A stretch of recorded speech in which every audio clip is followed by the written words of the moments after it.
राज्यात काल मान्सून दाखल झालेला आहे. अशातच राज्यातील विविध जिल्ह्यांमध्ये वादळी वाऱ्यासह पावसानं आपली तुफान बॅटिंग केलेली आहे. सोलापूर जिल्ह्याला देखील वादळी वाऱ्यानं अक्षरशः झोडपून काढलेला आहे. या ठिकाणची दृश्य तुम्ही पाहू शकता.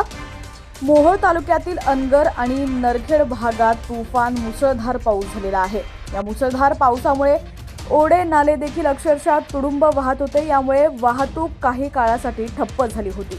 या ठिकाणची दृश्य तुम्ही पाहू शकता. अनगरमध्ये काल झालेल्या मुसळधार पावसात शेतीला देखील तळ्याचं स्वरूप प्राप्त झालेलं आहे. वादळी वाऱ्यासह तुफान पावसाची बॅटिंग मोहोळ तालुक्यात पाहायला मिळाली.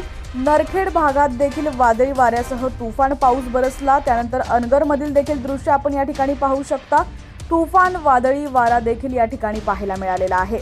पावसाचे अपडेट्स पाहण्यासाठी HPN मराठी न्यूज चॅनलला सबस्क्राईब करा आणि बेल आयकॉनवर क्लिक करून नोटिफिकेशन्स मिळवा, जेणेकरून आमचे अपडेट्स लवकरात लवकर तुमच्यापर्यंत पोहोचतील.